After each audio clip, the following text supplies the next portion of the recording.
तो आज के क्लास में हम लोग जो पढ़ने वाले हैं वो पढ़ेंगे मैथमेटिक्स फॉर क्लास 12, जिसमें हम लोग मैथमेटिक्स का जो क्लास 12 का जो सिलेबस है उसके बारे में हम लोग डिस्कस करेंगे। क्योंकि सिलेबस जो होता है इसको बहुत सारे लोग इग्नोर करते हैं और एग्ज़ाम देने चले जाते हैं, लेकिन बहुत सारे लोग ऐसे होते हैं जिनको सिलेबस पता नहीं होता है कि क्या पढ़ना है नहीं पढ़ना है, और एग्ज़ाम देने चले जाते हैं और एग्ज़ाम में पता चलता है कि क्या है नहीं है, कुछ क्वेश्चन जो है पता ही नहीं चलता है।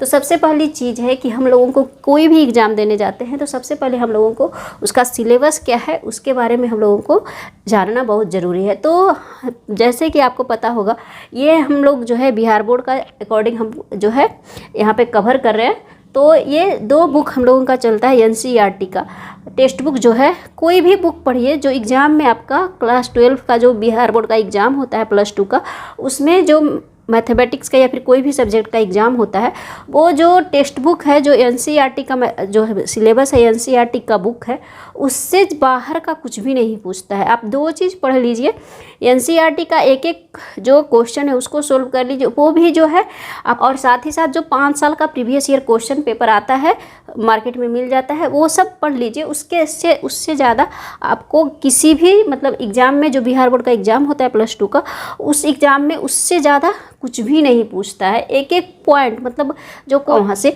मिल जाएगा। तो बस उतना ही हम लोगों को पढ़ना है, ज़्यादा पढ़ने की हम लोगों को ज़रूरत नहीं है। अगर आपको क्लास 12 का केवल पास करना है तो, और इतना अगर पढ़ लेंगे ना तो 90+ नंबर आपका आराम से आएगा मैथ में अगर इतना पढ़ लेते हैं तो सबसे पहले जो 2 पार्ट हम लोगों को पढ़ना है मैथमेटिक्स का क्लास 12 में, वो है पार्ट 1 एंड पार्ट 2। पार्ट 1 में जो चैप्टर्स है वो इतने सारे चैप्टर्स हम लोगों को पढ़ना है। पार्ट 2 में जो है वो इतना सारा, टोटल मिला के हम लोगों को 13 चैप्टर को कवर करना होता है मैथमेटिक्स में। 13 चैप्टर, 13 चैप्टर हम लोगों को बस पढ़ना है। सबसे पहला जो पार्ट 1 का जो सबसे पहला चैप्टर है वो है relations and functions. Relations and functions जो है काफ़ी इंपॉर्टेंट चैप्टर है, लेकिन बहुत लोगों को ये समझ में नहीं आता है, और ये छोटा सा चैप्टर है और इससे ज़्यादा क्वेश्चन भी नहीं पूछा जाता है। तो अगर आपको समझ में नहीं आता, आपसे क्वेश्चन नहीं बन रहा है, तो इसको स्किप कर दीजिए। ज़्यादा इससे टेंशन लेने की ज़रूरत नहीं है, क्योंकि इससे जो क्वेश्चन पूछता है वो कितने तरह टाइप का क्वेश्चन बिहार बोर्ड में पूछा जाता है वो मैं नेक्स्ट वीडियो बनाऊँगी। तो एमसीक्यू पूछता है, शॉर्ट पूछता है, लॉन्ग पूछता है, 3 टाइप का क्वेश्चन जहाँ तक मुझे पता है इस टाइप से क्वेश्चन पूछता है। तो इससे जो है लॉन्ग में आपको नहीं पूछेगा। लॉन्ग में मैंने देखा है 3-4 साल का क्वेश्चन नहीं पूछता है, शॉर्ट में पूछेगा और एमसीक्यू पूछता है, इससे पूछता है। लेकिन अगर आपको समझ में नहीं आता है तो इसमें फंसने की ज़रूरत नहीं है, आपको आगे बढ़ना है। दूसरा जो चैप्टर है वो इन्वर्स ट्रिगो फंक्शन, ITF जिसको हम लोग शॉर्ट में बोलते हैं। ये इतना VVI चैप्टर है, इतना VVI चैप्टर है कि इससे शॉर्ट, लॉन्ग और MCQ सारा चीज़ इससे पूछता है और पूछता है। और ये आप चल जाएंगे मतलब आगे तक आपको काम देगा, मतलब क्लास 12 तक में तो काम देगा ही देगा, हायर स्टडी में जाइएगा वहाँ पे भी काम देगा। काफ़ी इंपॉर्टेंट है, जेईई की तैयारी करते हैं वहाँ से तो क्वेश्चन इससे रहता है। तो इन्वर्स ट्रिगो फंक्शन जो है हमारे लिए काफ़ी इंपॉर्टेंट है, इसको हम लोगों को पढ़ना है। बहुत लोगों को टफ लगता है, लेकिन अगर अच्छे से पढ़ेंगे, केवल एनसीईआरटी पढ़ते हैं, अच्छे से पढ़ते हैं, तो सारा चैप्टर आपको आसान लगेगा। तो ये चीज़ हम लोगों को पढ़ना है। ये जो है क्लास 11 से जो है रिलेटेड है। क्लास 11 में हम लोग ट्रिगो फंक्शन पढ़ते हैं।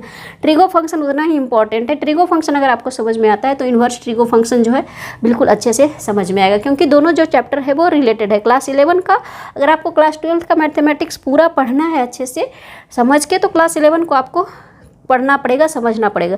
क्योंकि जब क्लास 11 का नहीं समझ में आएगा तो क्लास 12 का बहुत सारा चैप्टर जो है वो दोनों रिलेटेड होता है, तो आपको नहीं समझ में आएगा। बहुत सारा चैप्टर होता है वो इंडिपेंडेंट है, बहुत सारा चैप्टर होता है वो डिपेंडेंट होता है। लेकिन क्लास 12 का अब जो एग्ज़ाम होता है बहुत दिनों से वो मतलब डिपेंडेंट, पहले जो हम लोग के टाइम पे जो एग्ज़ाम होता था वो 11+12 दोनों मिलाकर ISC होता था। लेकिन अब जो है केवल +2 का जो एग्ज़ाम होता है केवल 12 से क्वेश्चन पूछा जाता है, 11 से नहीं पूछा जाता है। लेकिन जेईई मेन में ऐसा नहीं होता है। जेईई का अगर आप एग्ज़ाम देने जाते हैं, जेईई का इंजीनियरिंग का, तो आपको पूरा सिलेबस 11-12 का दोनों का होल पढ़ना होता है। ठीक है, तो ये हो गया आपका relations and function, inverse trigo function. तीसरा जो चैप्टर होता है वो है मैट्रिसेस। मैट्रिसेस बिल्कुल नया चीज़ होता है, आसान भी है। आप थोड़ा सा समझेंगे, जोड़ घटाव गुणा अगर आपको आता है तो इशारा का थोड़ा सा इसमें केवल प्रॉपर्टी है, याद रखिएगा, तो आपको आराम से मैट्रिक्स का प्रॉब्लम बन जाएगा। इससे शॉर्ट, लॉन्ग, MCQ सब यहाँ से पूछा जाता है। तो ये भी काफ़ी इंपॉर्टेंट है, सिंपल है मैट्रिक्स, नया है लेकिन बहुत सिंपल है और ये बहुत आगे तक जाएगा। आप इंजीनियरिंग मैथमेटिक्स पढ़ेंगे, ग्रेजुएशन करने जाएंगे ऑनर्स से, तो भी वहाँ पे ये सारे चैप्टर जो है काम आता है। क्लास 11-12 का जितना भी चैप्टर है, जितना भी चैप्टर आपका है, वो कुछ चैप्टर छोड़ के आप कहीं भी जाइएगा, इंजीनियरिंग करने जाइएगा या फिर हायर स्टडी में मैथ ऑनर्स लेते हैं, तो सारा चैप्टर जो है आपके लिए इम्पॉर्टेंट है। डिटर्मिनेंट भी आपका उतना ही इम्पॉर्टेंट है, हर चीज़ में डिटर्मिनेंट जो है यूज होता है। ये भी नया है, बिल्कुल नया है। इसमें भी दोनों क्या है, लगभग मतलब बहुत सारा चीज़ दोनों में सेम होता है। तो इसमें भी है, आपको अगर एडिशन, सब्ट्रैक्शन, जोड़ घटाव, गुना आता है, भाग आता है, तो आप यहाँ पे भी इस मतलब प्रॉब्लम यहाँ से भी बन जाएगा और यहाँ से भी मतलब प्रॉब्लम पूछता ही पूछता है। अब नेक्स्ट जो आता है, यहाँ से VVI स्टार्ट होता है, continuity and differentiability. Continuity and differentiability जो रिलेटेड है वो फंक्शन से है। अगर फंक्शन आपका थोड़ा सा भी क्लियर होता है, ज़्यादा नहीं है मगर दोनों रिलेटेड है, तो कंटिन्यूटी और डिफरेंशिएबिलिटी आपको बनेगा। और यहाँ से क्वेश्चन जो है वो VVI है, ये VVI है, यहाँ से कैलकुलस स्टार्ट होता है। कैलकुलस यहाँ से स्टार्ट होता है। कैलकुलस में जो पढ़ना होता है वो फंक्शन, कंटिन्यूटी, डेरिवेटिव, इंटीग्रेशन, ये सारा चीज़ जो है वो कैलकुलस का पार्ट है। तो कैलकुलस जो है, कंटिन्यूटी एंड डिफरेंशिएबिलिटी काफ़ी इंपॉर्टेंट है, आपको आगे तक पढ़ना होगा। जेईई मेन में यहाँ से तो क्वेश्चन जो कंपलसरी रहता ही रहता है। बहुत लोगों को टफ लगता है, बहुत लोगों को इजी लगता है। अच्छे से पढ़ेंगे तो इजी लगेगा, नहीं अच्छे से पढ़ेंगे तो टफ लगेगा। यहाँ पे भी है कंटिन्यूटी क्या है, डिफरेंशिएबिलिटी क्या है, दोनों का जो है हम लोग सिंपल देखेंगे। और क्लास 12 का अगर आपको केवल और केवल पढ़ना है तो ज़्यादा इसमें टेंशन लेने की ज़रूरत नहीं है। और यहाँ से भी क्वेश्चन जो है शॉर्ट, लॉन्ग और MCQ सारा यहाँ से पूछता है, ठीक है। तो यहाँ पे भी ये हम लोग पढ़ेंगे और ये ज़्यादा टफ भी नहीं है, ठीक है। एप्लीकेशन ऑफ डेरिवेटिव्स, ये भी चैप्टर है जो इससे रिलेटेड है। डेरिवेटिव जो है चैप्टर है उससे एप्लीकेशन ऑफ डेरिवेटिव रिलेटेड है, यानी जो डेरिवेटिव हम लोग पढ़ेंगे, डिफरेंशिएशन, उसका यहाँ पे क्या है, एप्लीकेशन, कैसे हम लोग उसको यूज करते हैं। तो ये जो है ये आपका ज़्यादा इंपॉर्टेंट नहीं है, लेकिन इसको हम लोगों को समझना है। छोटा सा चैप्टर है और उसका एप्लीकेशन है, तो यहाँ से हम लोग को लॉन्ग क्वेश्चन पूछता होगा शायद, मुझे उतना नहीं पता है। लेकिन ये जो है चैप्टर उतना ज़्यादा इंपॉर्टेंट है, बस इसका एप्लीकेशन है। आप इसको छोड़ भी सकते हैं, इसे MCQ ज़्यादा नहीं। आपको डिफरेंशिएबिलिटी मतलब ज़्यादा पढ़ना है, इसको आप छोड़ नहीं, आप समझ में आता है तो इसको छोड़ दीजिए, कोई ज़्यादा टेंशन लेने की ज़रूरत नहीं है। नेक्स्ट जो मेरा इंपॉर्टेंट चीज़ आता है वो है इंटीग्रेशन, इंटीग्रल, डिफरेंशिएशन के बाद इंटीग्रल, जो ये दोनों जो है कनेक्टेड है। यहाँ जहाँ ख़त्म होता है पार्ट 1, सेकेंड 1, पार्ट 2 वहाँ से शुरू होता है, मतलब इंटीग्रेशन भी VVI, यहाँ से क्वेश्चन तो पूछा ही पूछा जाता है। शॉर्ट, लॉन्ग, MCQ सब पूछा जाता है। ये जेईई मेन के लिए भी इंपॉर्टेंट है, आप हायर स्टडी में जाते हैं उसके लिए भी इंपॉर्टेंट है। कोई भी क्वेश्चन इंटीग्रेशन से, आप फिजिक्स पढ़ेंगे, मैं केमिस्ट्री का प्रॉब्लम सोल्व करते हैं, इंटीग्रेशन एंड डिफरेंशिएशन हर जगह यूज होता है, बहुत जगह यूज होता है, हम तो होता ही होता है, ठीक है। तो इंटीग्रेशन भी आप लोगों को अच्छे से पढ़ना है। उसके बाद आ जाता है एप्लीकेशन ऑफ इंटीग्रल, तो इसका एप्लीकेशन इसमें है, किस तरह से पढ़ना है। अगर क्लास 12 में आपको ये सब चैप्टर समझ में नहीं आता है तो इसको भी स्किप कर सकते हैं, ज़्यादा इसमें टेंशन लेने की ज़रूरत नहीं है। इंटीग्रेशन आपको अच्छे से पढ़ना है, डिफरेंशिएशन, ये दोनों चैप्टर अच्छे से पढ़ना है। एप्लीकेशन का प्रॉब्लम नहीं बनता है तो ज़्यादा टेंशन लेने की ज़रूरत नहीं है, थोड़ा सा अगर पढ़ेंगे तो बन जाएगा, ठीक है। अब है डिफरेंशियल इक्वेशन, ये VVI को चैप्टर है। और ये जो चैप्टर है डिफरेंशियल इक्वेशन, आप मतलब अभी तक मैं गेट का एग्ज़ाम देती हूँ, गेट के एग्ज़ाम में यहाँ से 2-3 क्वेश्चन आपका मस्ट रहता है। शॉर्ट में, लॉन्ग में जो गेट का एग्ज़ाम होता है वो एक मतलब बहुत ज़्यादा टफ एग्ज़ाम होता है। जो जेईई मेन होता है उससे भी ज़्यादा टफ जो एग्ज़ाम होता है गेट का। डिफरेंशियल इक्वेशन से एक क्वेश्चन तो आपका मस्ट है। इंजीनियरिंग मैथमेटिक्स में डिफरेंशियल इक्वेशन एक वेरी इंपॉर्टेंट चैप्टर है, वहाँ पे भी आपको अभी तक गेट में ये यहाँ से क्वेश्चन पूछा जाता है। तो स्टार्टिंग जो है वो क्लास 12 से होता है, धीरे धीरे बढ़ते आपको हाई लेवल तक जाता है और यहाँ से एक क्वेश्चन रहता ही रहता है। तो क्लास 12 में भी मैंने देखा है यहाँ से एक क्वेश्चन शॉर्ट का, MCQ का, लॉन्ग, सारा चीज़ यहाँ से पूछता है। तो ये VVI चैप्टर है, इसको अच्छे से हम लोगों को समझना चाहिए। जो भी हायर स्टडी करना चाहते हैं या फिर अच्छे से जेईई का जो मतलब तैयारी करना चाहते हैं, अच्छे से पढ़ना चाहते हैं, तो इस चैप्टर को कभी भी मत छोड़िए, अच्छे से इसको ज़रूर पढ़िए। आगे का चैप्टर जो है कोचिंग वाले हम लोग क्या करते हैं, जैसे चलते हैं यहाँ तक आते हैं, इसके बाद जो ये 4 चैप्टर होता है ना उसको जो है छोड़ देते हैं।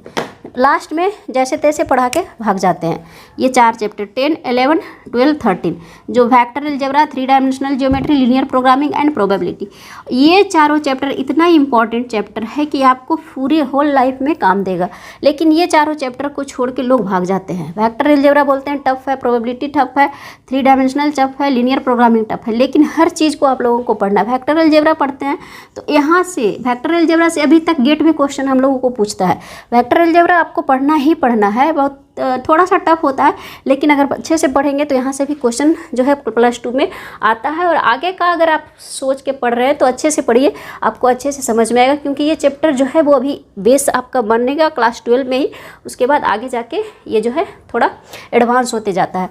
तो वेक्टर अलजेब्रा भी हम लोगों को पढ़ना है। इससे भी MCQ बोलता है सिंपल, इसमें क्लास 12 में तो सिंपल है, IJ के वेक्टर को बस इधर उधर करना है, क्रॉस प्रोडक्ट, डॉट प्रोडक्ट और क्या क्या पढ़ना होता है जब हम लोग पढ़ेंगे तो उस टाइम पे देखेंगे। और मैंने बहुत सारा वीडियो बना के भी रखा है, आप जाकर देख सकते हैं, और बहुत ईजी वे में मैंने उसे समझाया भी है। 3 डायमेंशनल ज्योमेट्री जिसे हम लोग 3D बोलते हैं, तो इसमें भी जो लोग मतलब स्किप कर देते हैं, बोलते हैं बहुत ज़्यादा टफ है, लेकिन उतना ज़्यादा टफ नहीं है। आप थोड़ा सा पढ़ेंगे तो ये भी समझ में आएगा, और ये भी आगे तक आपको काम देगा। गेट में काम देता है आपको। गेट जा का एग्ज़ाम जो मैं देती हूँ तो ये जो सारा चैप्टर है ना, जितना आप क्लास 12 का जो सारा चैप्टर है, सारे से क्वेश्चन पूछता है। एक भी ऐसा चीज़ नहीं है जिससे आपको गेट में क्वेश्चन नहीं पूछता है। मैट्रिक्स तो उतना ही इंपॉर्टेंट है, इंटीग्रल उतना ही इंपॉर्टेंट है, डिफ्रेंशिएशन उतना ही इंपॉर्टेंट है, फिर के फॉर्मेट चेंज हो जाता है, थोड़ा एडवांस हो जाता है। डिफरेंशियल इक्वेशन तो रहता है, वेक्टर, 3D, लीनियर प्रोग्रामिंग भी है, प्रोबेबिलिटी भी है। प्रोबेबिलिटी तो हर जगह घुसता है आपका।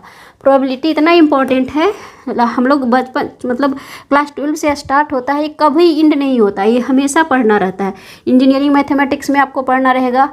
आप जनरल मैथमेटिक्स पढ़ते हैं, साइड से लेते हैं कोई भी पेपर, उसमें भी प्रोबेबिलिटी आपको पढ़ना ही पढ़ना रहेगा। तो ये सारा चारों चैप्टर है वो आपको होल लाइफ पढ़ना होता है, लेकिन लोग छोड़ देते हैं, इसको स्किप करके भाग जाते हैं। चलो ये टफ है, इसको छोड़ो, ज़्यादा इससे क्वेश्चन पूछता नहीं है क्लास 12 में, छोड़ के भाग जाते हैं। लेकिन अगर आपको आगे का सोचना है, फ्यूचर का, तो ये चारों चैप्टर को आपको पकड़ के रखना होगा, क्योंकि यहाँ से क्वेश्चन भी पूछा जाता है। लीनियर प्रोग्रामिंग है, इसमें अगर ग्राफ का कंसेप्ट आपका क्लियर है तो आपका इससे प्रॉब्लम जो है बन जाएगा। ग्राफ जो सिंपल बेसिक ग्राफ होता है, y = mx, y = x², ये सब का ग्राफ भी अगर आपको आता है तो इससे क्वेश्चन बन जाएगा। क्लास 12 का उतना टफ नहीं पूछता है, लेकिन एक क्वेश्चन यहाँ से लॉन्ग शॉर्ट में, एक क्वेश्चन लॉन्ग का कंपलसरी रहता है, मस्ट रहता है, और शॉर्ट में भी शायद रहता है। MCQ है थोड़ा बहुत, मतलब थ्योरी से रिलेटेड रहता है, लेकिन लॉन्ग इससे एक क्वेश्चन, लॉन्ग एक प्रोबेबिलिटी से, 3D से, वेक्टर अलजेब्रा, चारों से एक एक लॉन्ग क्वेश्चन रहता है। बहुत सारा ऑप्शन रहता है बिहार बोर्ड में। अगर थोड़ा सा भी आप अच्छे से पढ़ते हैं, जितना भी चैप्टर आप कवर कर पाते हैं उतना कवर कीजिए थोड़ा सा डीप में, और बाकी ऊपर ऊपर पढ़ लीजिए, आपका आराम से जो है 90+ आ जाएगा, अगर थोड़ा सा आपका अच्छा मैथमेटिक्स है तो ये सारा चैप्टर जो है हम लोगों को पढ़ना है मैथमेटिक्स का, NCERT का। मैं NCERT की बात कर रही हूँ, और बिहार बोर्ड से को खासकर बिहार बोर्ड का जो है सिलेबस सारे बोर्ड का लगभग सेम है, NCERT ही पढ़ना रहता है, क्योंकि JEE का सिलेबस जो रहता है वो NCERT से थोड़ा सा एडवांस रहता है, और CBSE का भी सिलेबस जो है NCERT से ही रहता है। तो इतना सारा चीज़ हम लोगों को बस पढ़ना है क्लास 12 में। अब ठीक है, तो सारा चैप्टर हम लोगों को इजी है, सारा चैप्टर ज़्यादा टफ नहीं है, तो हम लोग एक एक करके सारा चैप्टर देखना होगा, हम लोग देखेंगे। तो आज के वीडियो में बस इतना ही। तो आशा करते हैं कि आपको ये वीडियो अच्छा लगा होगा। वीडियो अच्छा लगा हो तो लाइक करें, और चैनल पे नए हैं तो चैनल को सब्सक्राइब करें। मिलते हैं नेक्स्ट वीडियो में।